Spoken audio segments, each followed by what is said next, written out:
Une onde numérique ayant pour objectif de répandre un bon message. Un message de paix dans toutes les nations, à partir de PACIS TV, ta vie renouvelée en Jésus-Christ.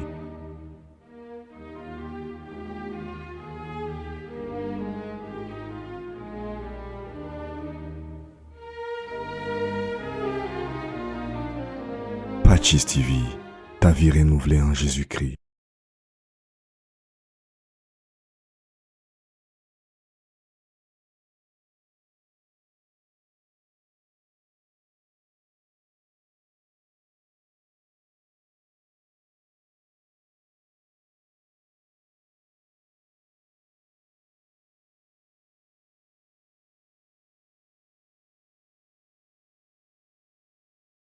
Hello, welcome to your number one TV station, the Pan-African Catholic Church TV in Africa. This is PACIS TV. The time is now, the time for your show, my home show. This is the time for the show, and the hosts, as usual, is Veribe Hirwa Tuzisenga. Let me give a special hi to those who are currently watching from YouTube. And if you are not yet a subscriber, please, this is the right time to hit the button and become one of the members of PACIS TV. So please take time. It takes only some seconds to hit the button and become a subscriber of PACIS TV. Imagine being a member of a subscriber of a Pan-African Catholic Church TV. It's a blessing. I hope wherever you are doing well. You are with your families. So today we are going to talk about a poor person. Did you know that church recognized and is supporting poor people around the world? Did you know that? Did you know that it is the responsibilities and roles of the church to support the poor? But who is a poor? Am I poor? Are you a poor? I know much. Many of us can judge someone saying that person is a poor because of maybe he lacks some financial savings. Is that the case in the Catholic Church? No, this is the questions that I'm not able to answer right now, but to find reliable answers for these questions, I had to invite a reliable person to provide reliable answers to you. So this is Father John Bukelembe. Father John Bukelembe will be with us in this show so that he can provide reliable answers to all of those questions we have about poor, who is a poor, and how the church is helping the poor. What are our responsibilities to support the church cause? I'll be also with my co-host, Celestine Aola, the analyst. Celestine, how are you? I'm fine, thank you. Are you a poor? It depends, because that's just a condition and a state. Yeah? Really? It depends. Mm-hmm. Yeah. So it depends with what you mean. Yeah, because So, I can be materialistic poor, I can be a spiritual poor person, but wealthy materialistically. So I think it depends with what kind of poverty you're talking about. Yeah. okay, good. Father, welcome Thank to you. our studio. Thank you so much. This is the first time in a PACIS TV studio, but I'm very sure that it's not the first time in a TV studio, right? It's the first time in PACIS TV, but it's not the first time in a TV station, as Ah, you say. good. Thank But you. it's not the first time on YouTube. No, it's not the first time in YouTube, and I hope I will also visit your YouTube channel so that I can see other Yeah. programs that you have posted in your YouTube channel. Good. The Thank first thing you are going to do is just to subscribe and become the member of a family member of PACIS TV Thank you. online. Thank you. Yeah, I'm the one to thank you that you are going to just becoming a subscriber is you support PACIS TV and you support this church cause. Thank you. Yeah, Aola. We are going to talk about poor. Actually, in 2017, Pope, His Holiness Pope Francis declared the third the third Sunday of ordinary times that this is going to be a Catholic Church observance. It's actually the World Day of the Poor. This day is since 2017, as I was saying, since 2017, the World Day of the Poor is being celebrated. Yeah. Is being celebrated, and since then, according to different, we have been witnessing different activities across the world. In every corner of the world, they have their own way of celebrating this day. You can find. I remember on the 33rd week here in Rwanda, I saw His Eminence. He was in the Rwanda in Nyarugenge Correctional Center. He was there. He decided to go there and share the joy with the inmates who are in this correctional center. We also witnessed His Holiness Pope. He decided to have a lunch with the poor. Around 1,200 poor people were with the Pope having lunch. We also witnessed different activities in the different corners of the world. We have some cases in Canada whereby a week before this day, they organized a kind of a campaign. We have also some other best practices in India, whereby the Archbishop of Bombay, Cardinal Gracias, launched an actively ACTS project. This is actively called to ACT, Yes. whereby they could distribute food, especially grains and sugar, to different people. In Krakow, in Canada, they had also different charity activities that they did just to honor and celebrate the World Day of the Poor. I know you were not here in this parish. So in your parish, how this was celebrated, in just the lens of the journalist, the analyst. Yeah, thank you so much, Felipe. I think before we embark on our topic of today, let's give Father first of all this opportunity so that he can introduce himself, so that we can know who he is and what is like his life in mission. And from which country he's coming from, and where he's working, and we get to know, because one thing I know, but that is just from a side that he's a missionary priest. So we need to know what is his background, what is his name, and from which country are you coming from. So just a little introduction, and then we can embark on our topic of today. Thank you. Thank you so much. Thank you, Mr. Irwa, and also Madam Celestine, for inviting me to come and discuss a little bit about a topic that is well known to almost everybody. The issue of poverty is not a phenomenon that started this or today. It's something that started a long time ago. So I'm called Father John Bukalembe. I come from Kenya. I am a missionary of Africa. We used to be calling us white fathers. So you're not white white. fathers. I'm not white. I'm not a white father. It was because of our garments. At the time when our founder, Cardinal Lavigeri, started the Congregation of White Fathers or Mission of Africa, we used to be moving around with our albs. We used to be moving around with our vestments. So that's what people used to identify us as white fathers. So because each time they see us passing, we're always having our white albs. So look at those white fathers passing. Oh, I'm a mission of Africa. I ordained on the 18th of August and 2012. The first mission was I was ordained in 2012 in Kenya. Then from there I was appointed to go for my first mission was in Kinshasa, in the Democratic Republic of Congo, where I did 7 years there. Then I was sent in another diocese within the same country. Now I was in town, and then from town I was taken to the village. So we are not only meant to be working towns. We also meant to work in villages to go and see the reality of how people are suffering. Okay, so it's a good experience that I had, and that's why when you asked me to come and share on poverty, I said this is what I lived before I came to Kigali. So after my time in Democratic Republic of Congo, I was appointed to come for studies in Kigali. So I'm here in Kigali. I'm doing masters in Mount Kigali University. It becomes, they used to be calling it Mount Kigali, now Mount Kenya, now it's Mount Kigali University. So I think that is enough for my presentation. We can embark on, unless if you have something else to ask.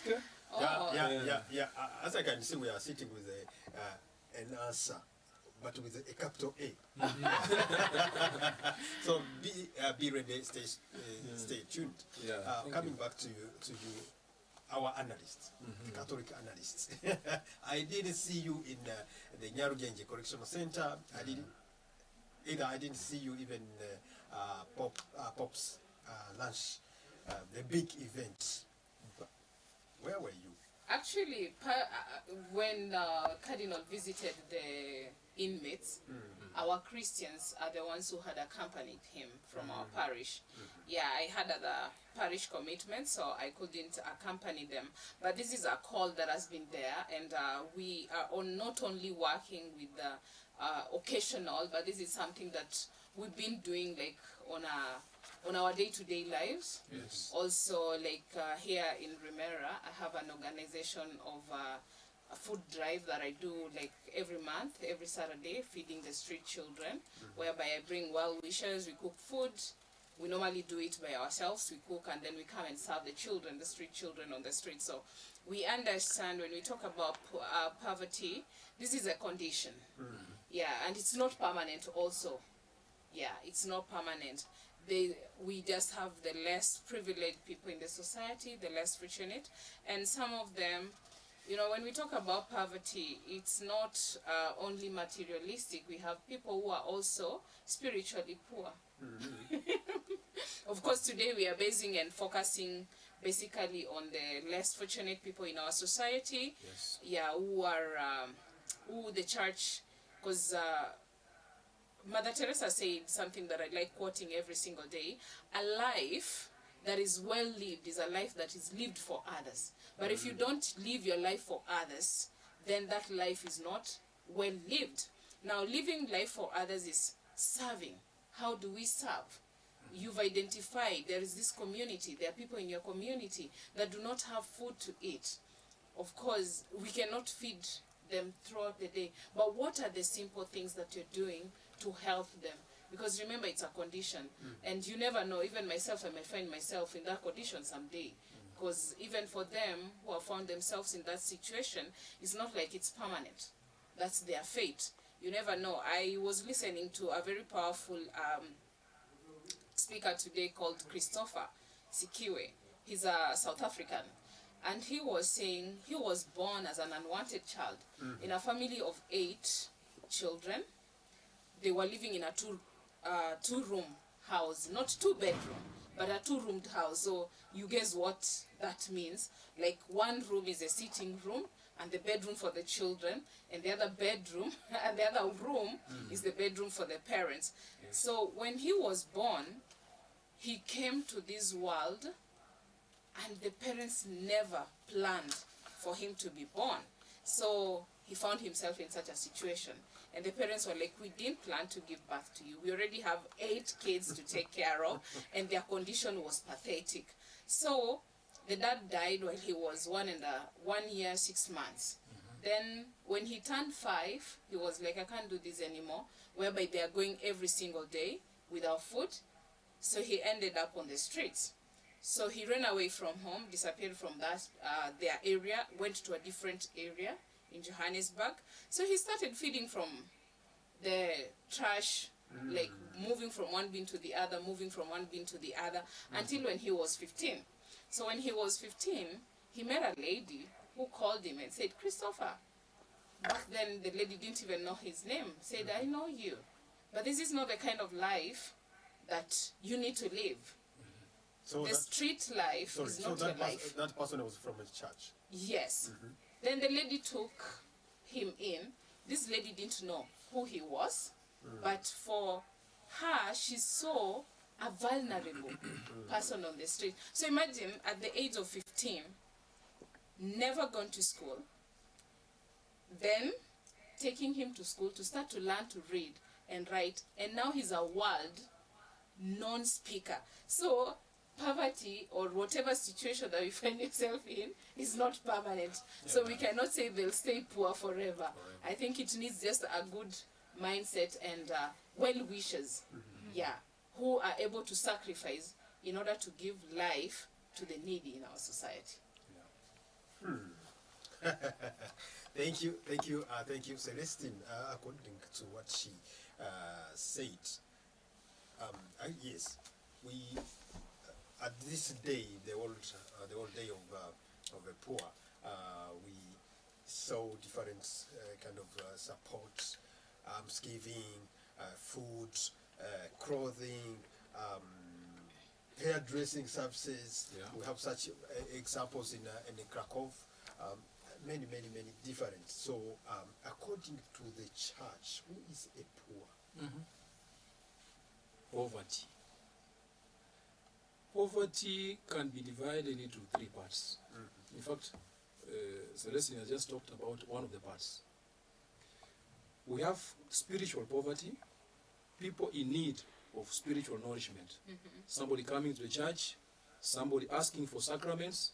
We need to help this particular person to grow spiritually. So each time we are going to church to pray, it means we are in look of something. We are in need of something. We are thirsty to get something. So that's why the first part of what we need to think about is spiritual poverty. Each one of us is poor spiritually. That is why we need the help of sacraments to help us move on from day-to-day activities. The second part of poverty is what Celestine has just talked about, material poverty. This particular person has nothing to eat, has nothing to drink. So how do you define poverty in material terms?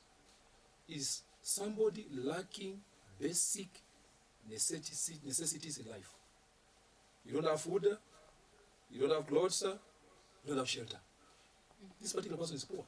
So a definition of poverty in physical, material terms is somebody who lacks basic necessities in life. Basic is a poor. So we have spiritual, we have physical. The third one is we have religious poverty. We never touch about religious poverty. For us religious, before I was ordained, I was told to take 3 vows. The vows of chastity, the vow of poverty, and obedience. Now there is now the poverty which concerns religious people. And that's why people think that the Catholic Church is advocating for poverty. No. God did not create us so that we can become poor and we remain poor. No. Religious poverty means what? It means that I possess something, but what I possess does not belong to me. I'm a parish priest. The office I am occupying was occupied by somebody yesterday and will be occupied by somebody tomorrow. It does not belong to me. I cannot carry it to my place. I don't have a title deed for this parish. It's poverty. The car I am using belongs to the congregation. I'm using it today, tomorrow I leave it. So I have something, but what I have does not belong to me. It belongs to the church. That's what we call religious poverty. You have something, but it does not belong to you. What belongs to you, maybe, they are these clothes I'm putting on. Even the sacristy, you go and put on vestments for mass. Those vestments, they will remain there. You won't carry them to another parish. No. They remain there. So that is a poverty. Religious, we take the vow of poverty, of chastity, of obedience. The poverty we talk about as the third aspect of poverty means I have something, but what I have does not belong to me. And that is religious poverty. Religious poverty. So we have 3. You'd always talk about 2 as the third one. Yeah, the third one. I've given it you. So next time we talk about poverty, don't only talk about 2 types of poverty. 2 types of poverty. Talk about we talk 3 about types of religious poverty. Yeah, it is a religious poverty. Jesus. Yeah, So let's say, if we say that I, with Miss Celestine, sit with religious poor, is that correct? Sitting with religious poor. Yeah, I'm a poor. religious poor. I'm religious poor. I have things which don't belong to me. The moment I leave Rwanda, I have to leave them. The moment I left Congo, I left things there.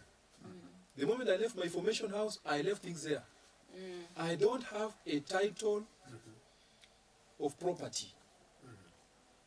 Nothing like a building or a land has been written in my name. It is written in the name of the Archdiocese of Kigali. Yeah. So then when we say that the church needs to support or to help the poor, what are we talking about? The religious, the material, or the spiritual? No, the church will take all the three. The church will take all the three and support the three types of poverty. I will explain. Our Lord Jesus Christ was born in a poor family. Because we are Catholics, we are following our Lord Jesus Christ way of life and way of living. Jesus Christ himself was a poor. You remember when Mother Mary was taking the gifts, when he was presenting the baby Jesus, what did the family offer? 2 pigeons, a sign of poverty. The sign of poverty. Showing that the first element is that the church helps the poor because Jesus Christ was one of the victims who lived the poverty in the 3 aspects that we are talking about. Spiritually, because he was preaching the word of God, he wanted to convert people, he wanted to show people the right way to God. Physical poverty, he was born in a manger, he was not born in a maternity, he was born really in a poor condition that you and me will not even want to be born in those conditions. And 3, he died as a poor man. He was crucified on the cross as a poor man. So one of the elements which the church bases itself so that it can help the poor, it's because Jesus Christ, who is our model, our Lord and Savior, showed us a way of helping the poor. The second thing is that the church itself is poor. So the church goes with the weaker part. The church defends the poorer because the poor people are weak. You cannot defend in the church people who are powerful. No. The church looks for those ones who are weak, those ones who are poor, those ones who are marginalized. These are the people that the church helps so that they can come up. With the example that we have just been given. Another example I have, there was a doctor in Ghana. He's called Dr. Abdullahi. Dr. Abdullahi, David Abdullahi. He has got 2 names. One name as a Christian, David, and then another second name is Abdullahi. This boy was born in a very poor family. Very poor family. The parents died when they were young. His brothers and sisters died. He had 7. They all died. They all died. He remained alone. And he was washing cars of the priest. He was coming to the priest center to wash cars. And the priests were putting some few coins in the vehicle to see if this particular boy is a thief or what. He was not touching anything. He could ask. So they discovered this boy is a very good. Let us take him to the hospital, to school. So he was taken to school to go and do some studies, and he was brilliant, very brilliant. Primary school, secondary school, university, and then he was taken to America for studies, further studies, and there he became a doctor. Now he came back as a doctor, specialist, and he opened Shekinah Clinic. Call it Shekinah Clinic. If you go to Ghana, you ask Shekinah Clinic, they'll tell you. He opened almost 7 or 8 hospitals where he is treating free of charge. Free of charge. So a poor person who has been helped can consequently help other poor people. The father died of leprosy. The mother died of, I don't know what, of madness. So all mad people, they are fed in the whole town of Tamale. That's where he is. The whole town of Tamale, he prepares food every day with a car, moving around, feeding mad people. Feeding mad people. And where does he get money from? From his friends from America. Friends from America, whom he was studying with, he was writing to them some messages on how he's suffering. He needs some funds. And they helped him. And the second thing also, Abdullahi, what did he do? With what he was using as help, he also, the first operation he did, he had a place to do operation. He did an operation under a mango tree. I have a video of that. If you want to get it, I can bring it back. I can bring it to you to see that particular person, what he did. He did one operation because he was working in the government hospital, and then he wanted to go and operate somebody using the materials of the government hospital. The hospital refused. They said, "You have this patient has to pay."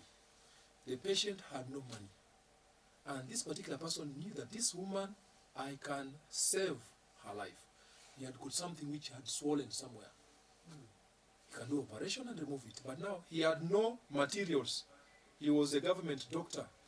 He cannot bring somebody there if he has not paid. So what did he do? He told the mother, "Mom, come, I'm going to operate you with small instruments I'm having here under a mango tree without anesthesis." And those instruments were from Yeah. the public Yeah. hospital. He took, he had his own tools when he was studying in university in America. So he took those few tools he was having, and he told Mom, "I'm putting a table here. I'm going to operate you. It will be very painful because the government cannot accept me to use their materials to operate you. But I'm going to operate you under this mango tree. If you die, then I stop my work. I will not help anymore the poor.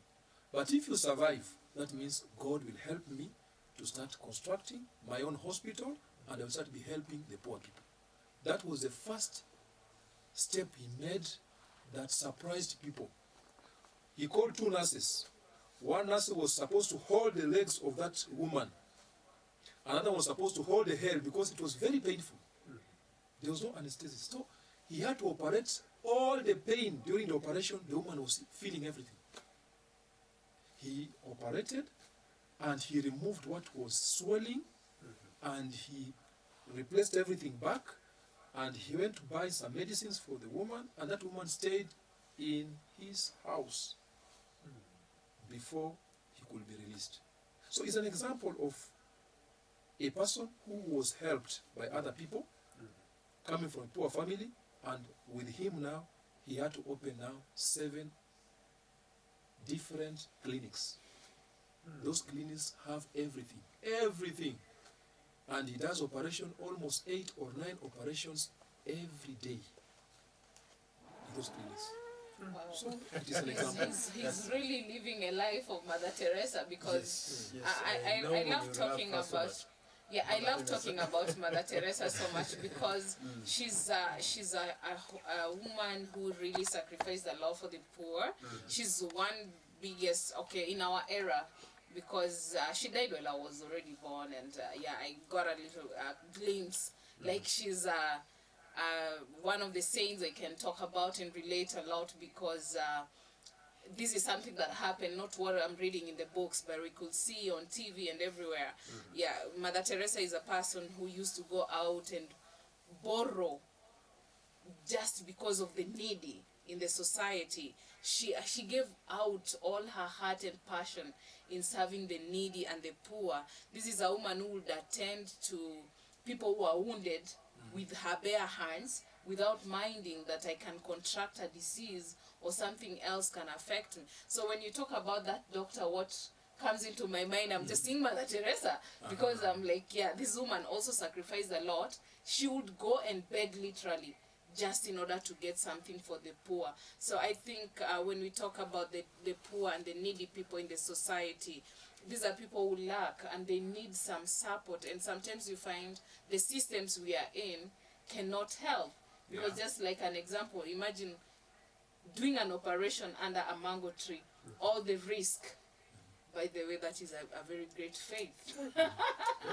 Because, a surgery is not something that you can joke with, because this is someone's life. Yeah. So having the leap of faith that I can do this and I can do it to a perfection, man, just reminds me of this guy who says just a little action can do an extraordinary thing. So with him, he thought, like under the tree, doing a surgery, just picture it. Just picture it. It's serious. So I think the little things that we do for others can transform our personal lives. Like now Mother Teresa is being celebrated and known worldwide because of the little acts of charity that she did. And you see, now we have so many congregations that are under Mother Teresa of Calcutta, doing a lot of charity, because basically the Mother Teresa, the sisters of charity, their work is just to deal with the poor. So I think the church is also playing a very big role in helping the needy and the poor in the society. And I think, Father, you have some highlights, being a missionary priest, and according to your introduction, I believe this is your 11th year as a priest. So you've seen it all. You can give us a glimpse. Yeah, working in these remote areas, like I know, like a bit of Congo, there are places that are very remote that even vehicles cannot go. And one of the priests was telling us that when you board a plane, in the same plane you have goat, sheep, and donkeys. And they have even the rats in the plane, and the trap is there. So, Father, will you share with us a little bit? Even boxes of cassava. Exactly. And sacks of maize. I imagine. So I was in the second diocese, which is called Kasongo Diocese. Now in Kasongo Diocese, I was in a parish called Mingana, Saint Teresa Mingana. Now we have one of the poor problems, or one of the poorest things we have there is lack of roads. This particular Let's use the categories you just explained. Was it material, religious, spiritual? Yeah. Material. Yeah, material. I'll start now with material now. With material, we have problems with what I can term as people don't have food. They do eat, yes, but they don't eat in what we call the balanced diet. What they have is only cassavas, because the roads are poor. Vehicles to take things to the remote areas of Congo is becoming a problem.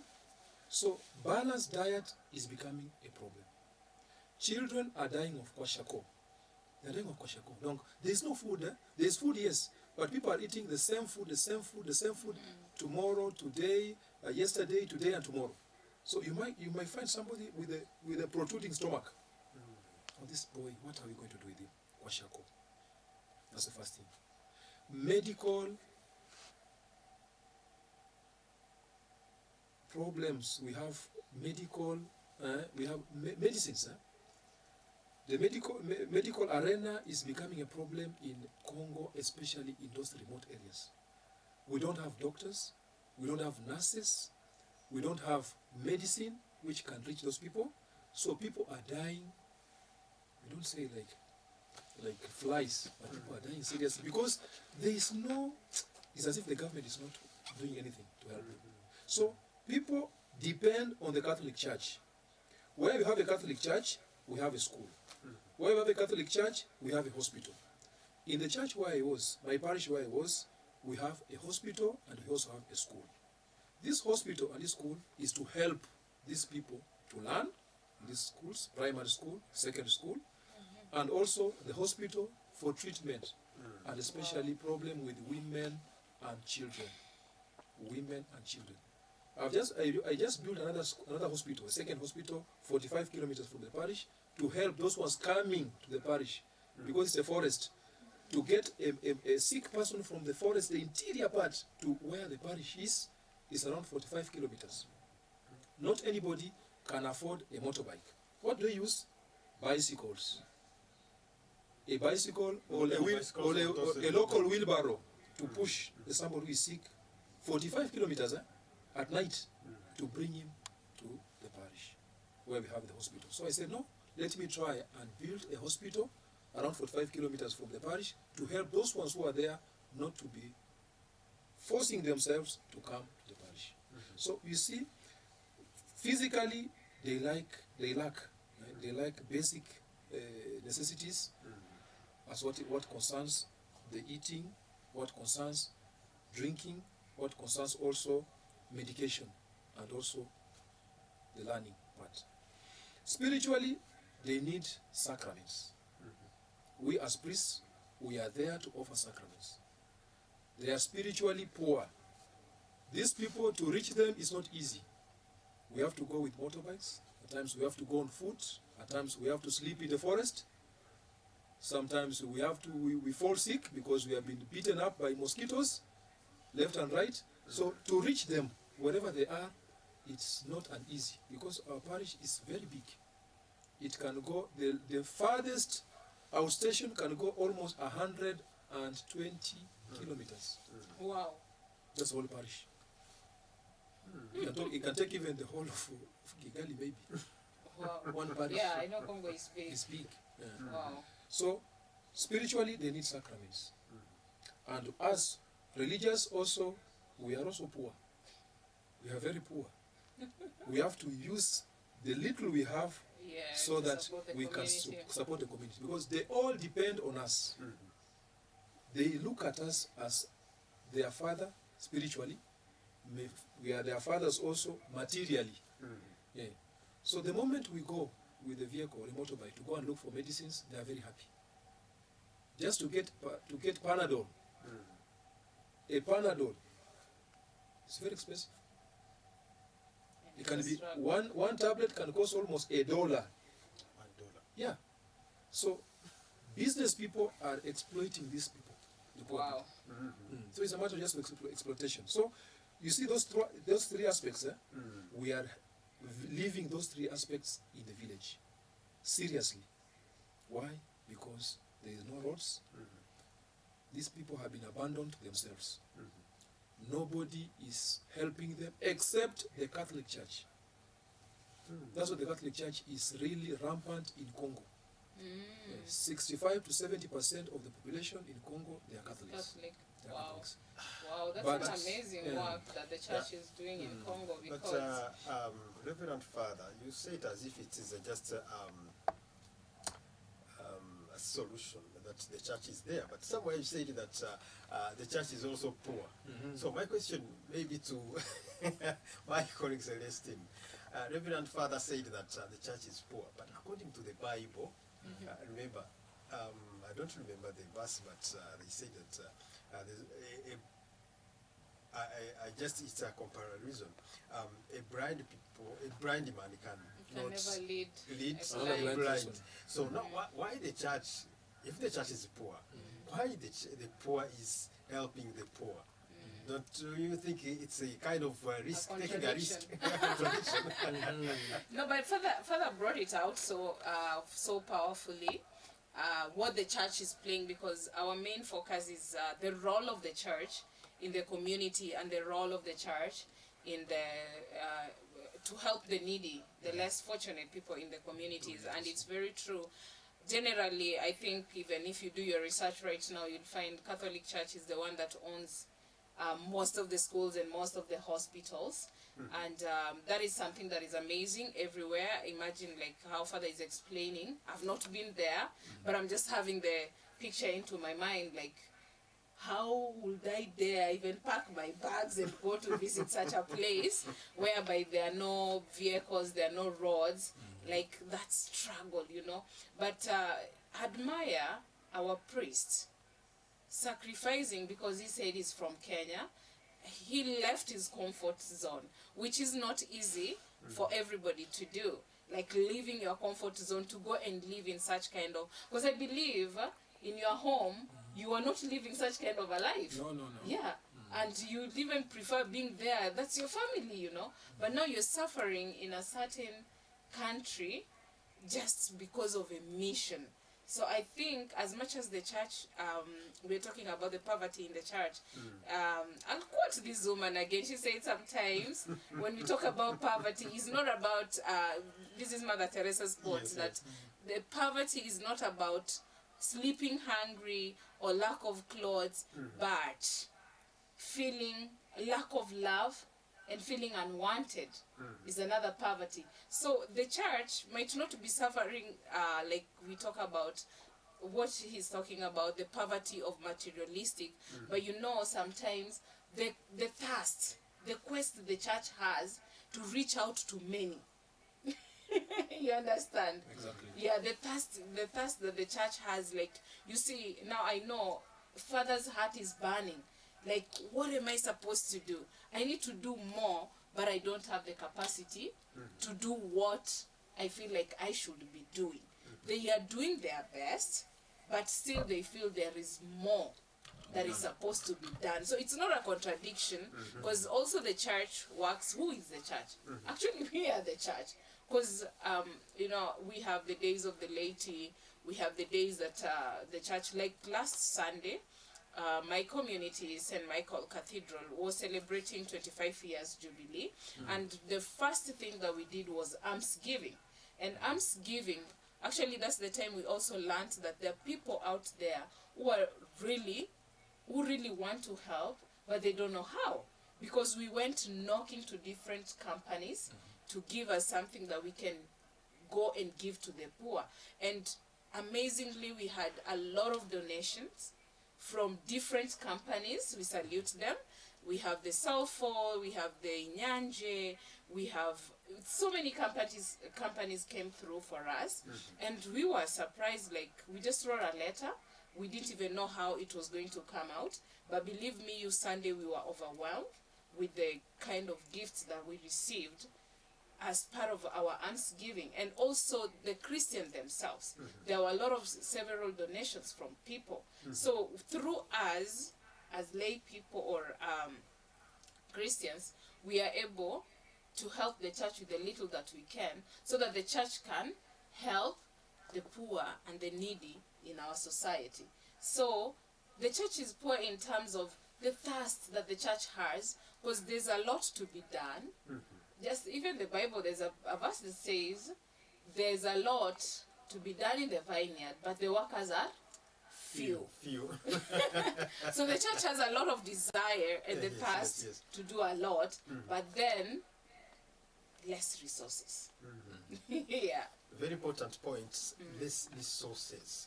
According to what Reverend Father John said, again he said these three categories of poverty. Coming back to what happened on the 33rd Sunday. Yes, Sunday. We saw Pope Francis having lunch with the homeless, the poor people. We have seen, we saw His Eminence Cardinal, he was with the inmates. So, but I've never seen any cardinal or bishop serving the religious poor. Don't you think it's a lack of, it's a weakness? It's not a weakness, it's only that the Pope has got attraction of the media. When you have attraction of the media, what you are presenting to the media, it can be captured by other people. But you also have other people who are doing very good services, who are doing, helping other people, like what you are talking about, but in discretion. Yeah, you not see cameras pointing at them. Yeah, it's the same way that we have saints in the Catholic Church. We have the saints that are known by the church, but we have other people who have worked, who have lived life of sainthood, and are not recognized by the church, but they are saints. So we have those people who help, but they help in discretion. There are some people that can come and say, Father, I want to help, like that hospital which I built. I had not finished, because my nomination to come this particular place, it was already planned. So those ones who helped, they helped, but they can tell you, Father, don't cite my name. Don't give out my name. I don't want people to know that what I helped was coming from me. So it's a kind of a secret way of helping. We have others that can publicize their offerings, that can publicize their giving, because they want something, like politicians. Politicians, when they want to get votes, they will come and help a church, they come and help a school, but they will say that you have to announce that it is me who gave you. If you don't announce, you have a problem with that particular person. Yeah. So these are the areas which can help us to know that we are working, yes, but we have people who are helping in public and can be publicized. We have other people who are helping, but they'll be helping in discretion. We don't want people to know. Yeah. No, but I think that is also the gospel, because they said, whatever you do with your right hand, let your left hand not know. And nowadays, there's a lot of quotes that when you're going out for charity work, put your phones, leave your phones and cameras away. You don't need to go around with the cameras and showing everybody, like, yeah, today we were feeding the hungry, today we were doing... Okay, those particular people, we know, like, whatever Cardinal does, because he's like... our overseer in Rwanda, Cardinal, is doing a very great job, and for him, we don't mind people seeing how vulnerable he is, that he can share a meal with the inmates or can visit the inmates and have some good time with them. For him is allowed, but for us, you can be doing whatever you know how to do best, helping the needy in the society, but I don't necessarily need a camera to walk around. I know so many people around Kigali who are also doing an amazing job to help the needy in the society. Yes. We have like one very good friend of mine, David Clark, who is the NGO basically deal with poverty, the periods poverty free, whereby they're making pads for the girls who cannot afford to buy the sanitary pads. So they are making sanitary pads that can be used for 2 years. Yeah, they're washable pads. So I know such kind of organizations that are dealing with different. So the church also is just playing the role to support such kind of activities. I know of several organizations in the church that are helping teen mothers by giving them some life skills. I know of sewing, the tailoring, there are those who have been taken back to school. So the church is doing a very a great job, and being that the church has recognized that they need us. Yeah, the needy, the less fortunate people in the society need the church, and the church is doing what it knows how to do best. Because we know sometimes people may wonder, where do our offertories go? We give this and that to the church, and we have the Caritas office that is also playing a very vital role.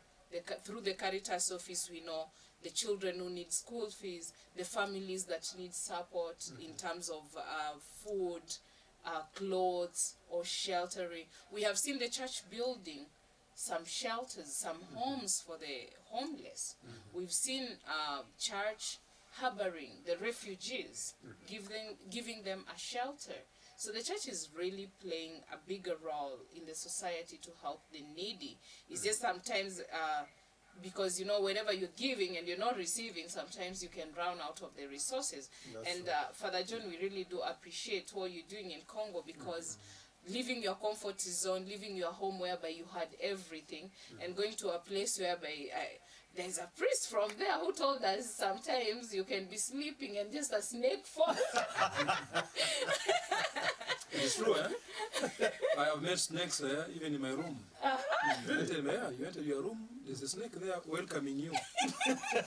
A snake welcoming you quietly. On the road, you don't even, how many snakes we normally pass by. In the garden where we normally plant some of our vegetables and whatever, snakes are everywhere. Snakes are everywhere because we are really in the deep forest, so it's a forested area. And also we have problems where people are beaten up by snakes. They're beaten up by snakes, and we had incidents of somebody who died. One of our Christians who died just because of the poisonous snake that he was beaten up at night. So it shows that how poor people are. We don't have iron sheets buildings. They are all grass thatched shelters. Wow. And then some of the schools that we have also, they are grass thatched. So if the rain starts, we cannot study anymore. They have to go home because there's no way you can study where it's raining and you have books. So we have some schools which are really up to now, they need, there are some things which are needed there.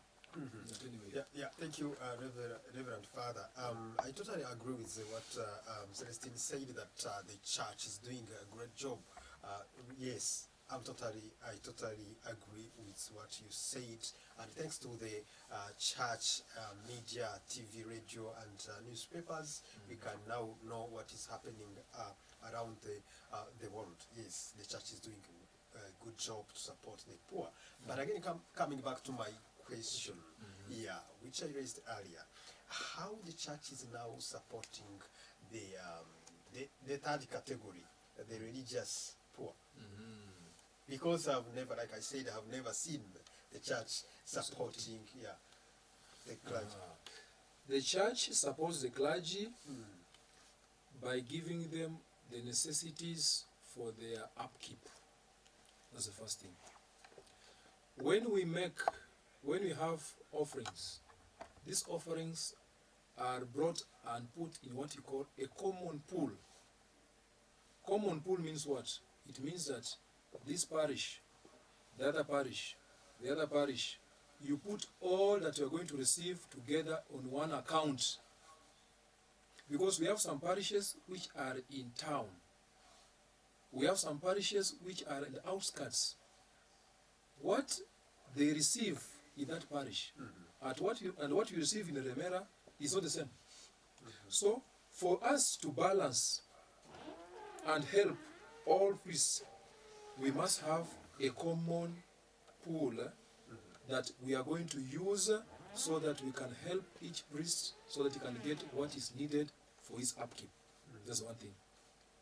The second thing is that they take some of the priests for studies so they can know some financial basics to help the congregations, to help the parishes, to do well organization of their financial matters.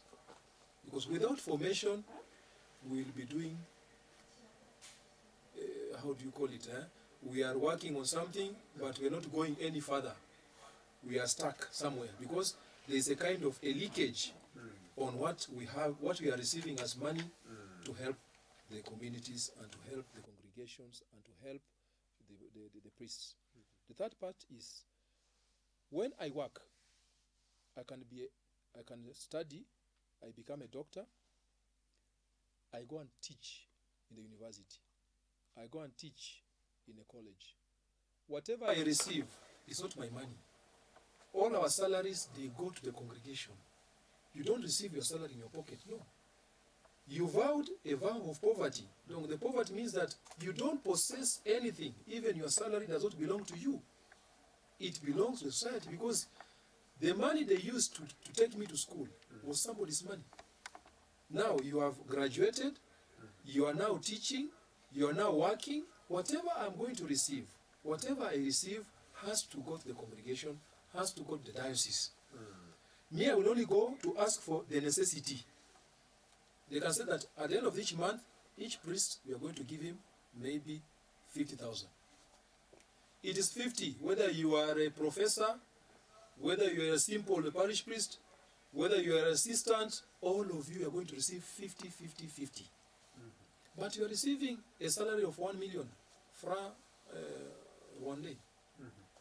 That 1 million, you cannot put in your pockets. It's not your money. It's the money of the church. No, it's my money because I am working. I'm the one teaching. No.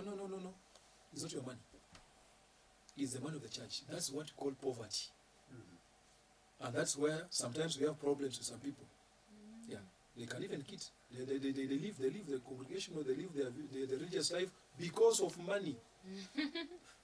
So that is where now we talk about how the church helps in religious in their poverty. Those ones who are getting more, put your money here. You are getting less, put your money here. Then we have those experts who are working at the diocese level, at the provincial level. They see how much do we have, who needs what. And we give each one depending on how the needs. is presenting. So you see now, if at all the church could have been saying that, you are a professor, you are getting 500,000, keep it for yourself. Celestine, you are a sister or a nun, you are receiving around 1 million, keep it for yourself. Then where will the church go? There will be no poverty, because others will be richer than the other people. Yeah. So for us to be at the same level, whether you are working at the bank, whether you are working in the university, whether you are giving lectures somewhere, whether you are giving a retreat somewhere, all that you receive, nobody is supposed to put in the pocket. You put it in a common pool. And that it shows you are disciplined, you are open, you are also transparent in what you're doing. So it helps the church to grow, because I am also helping the church, and the church also will help me. So in my poverty, I also help other people from what I'm gaining. Yeah. Okay, we are almost to the end of our conversation, but before I want to ask the last question. What are the current challenges that the church is facing to help? Yeah, to help the poor people.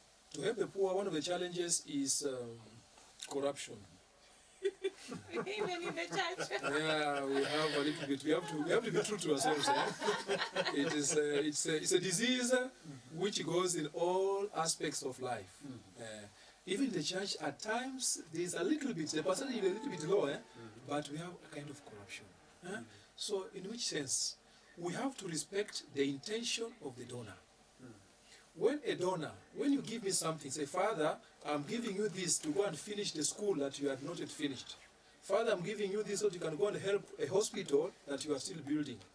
I have to respect the intention of the donor. This money, I should not channel it to other things. Or I should not channel it because, no, I have a problem in my country.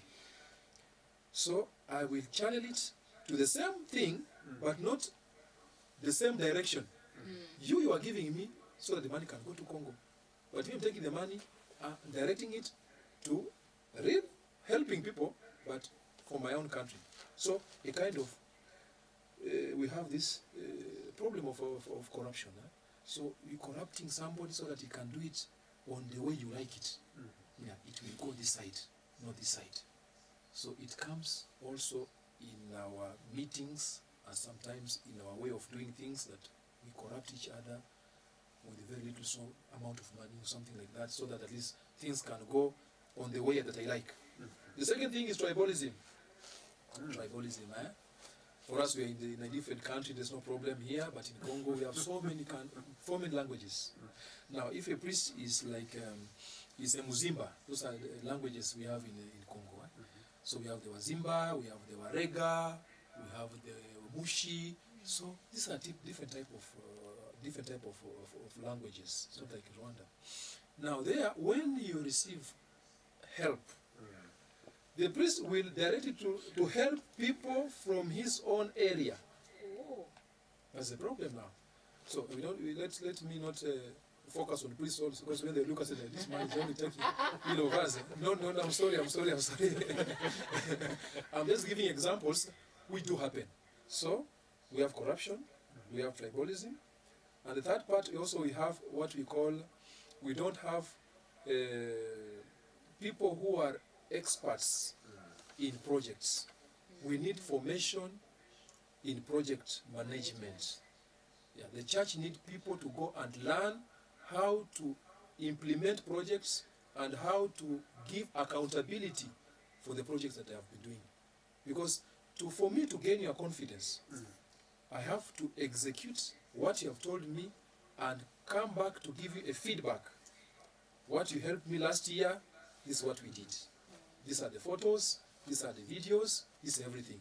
Can we go there? You come and you see, really? You have built this dog? Have people who have knowledge on what we call project management. Is a problem. And last but not least, it's on the spiritual arena. All that we do has to be done with prayers. If you don't put God first, everything that we're going to do will not succeed. We need the intervention of God in everything that we do. If you are lazy in prayers, I'm sure that whatever project you will venture into will not succeed. Or it may succeed, but it will not last. Something else that I was forgetting. Show me, don't give me fish, but show me how to fish. How to fish. When we are going to help people as a church, we are helping people who are supposed to help themselves. We are not there to spoon feeding people. Like a baby, you have to spoon him today, tomorrow. No. We want to have a project for the poor people. This project will be a generating income. An income generating project. Income generating project. So it will help these people so that they don't come again next year to ask for help. Yeah. So we need to help people, but help them once so that they can help themselves. Not to help and then to continue helping.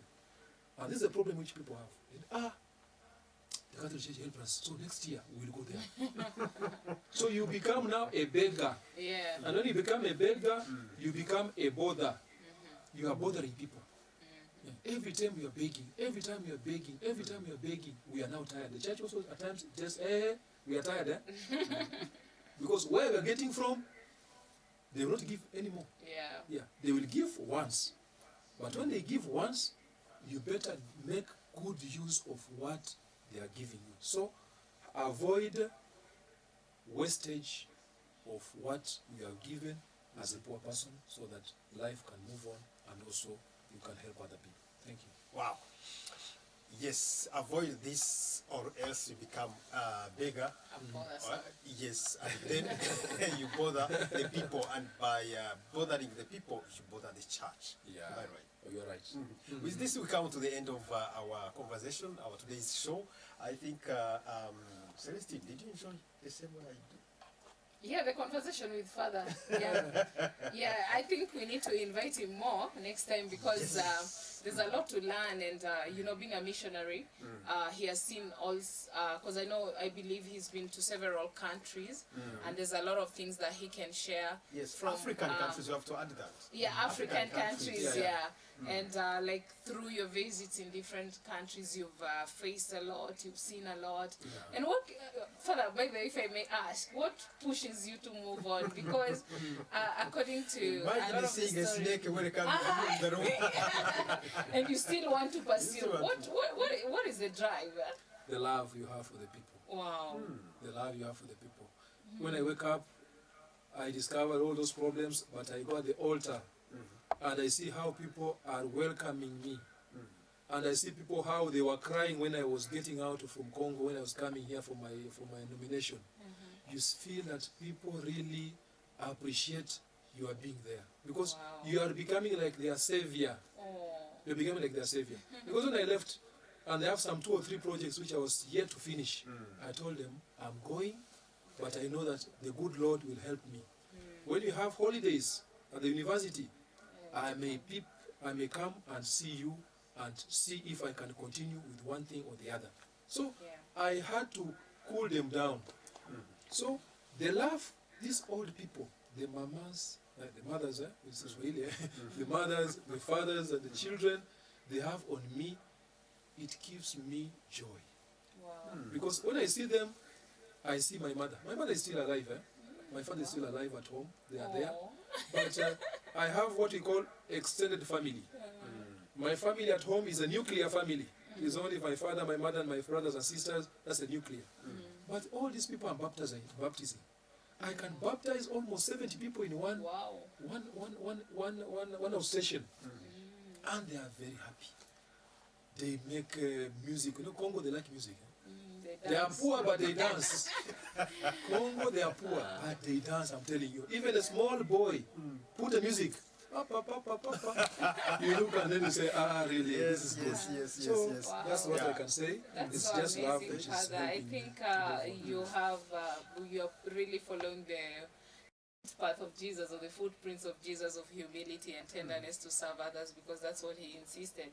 The one who wants to be great must learn to serve others, and serving us as Christians we don't take it for granted, Father, because we know it's a noble duty that you guys have, the big heart that you have.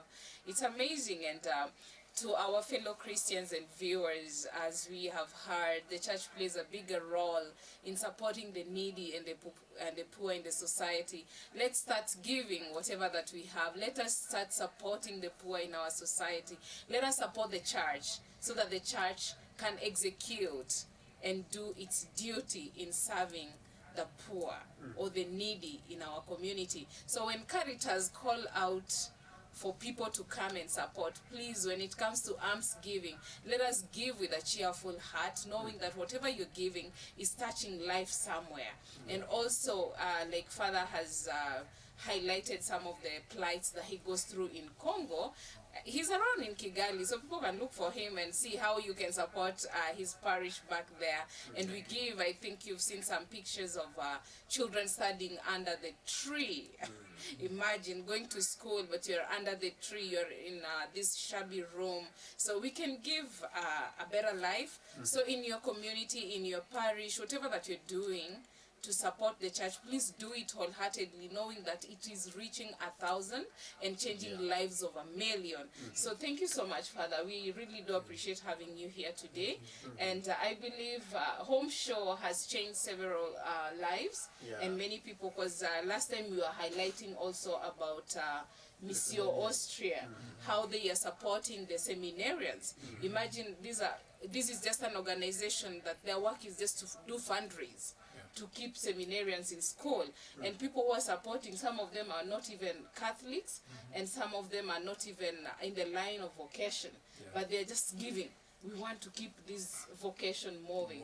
So whatever we are doing for the church, let us do it wholeheartedly. When you are called upon to give something, give wholeheartedly, knowing that you are changing a life somewhere. Yeah. Thank you so much, Celestine. So after there is no time after time. So I think what I can do now is on your behalf to thank Reverend Father John. Thank you. Bukelembe. I like the name. And also I take this moment to thank you so much, Celestine. Thank you. Yeah, I also want to thank Josiane and Jean-Pierre, who were behind the camera. Crew. The crew, to make sure that the sound and image are super. So my name is Felipe Hirwa Tuzaisenga. Thank you so much for watching. Stay blessed.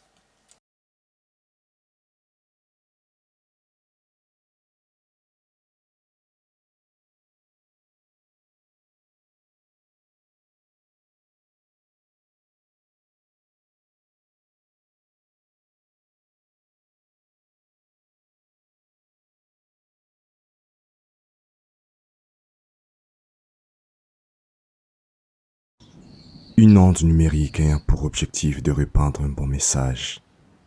Un message de paix dans toutes les nations, à partir de PACIS TV, ta vie renouvelée en Jésus-Christ.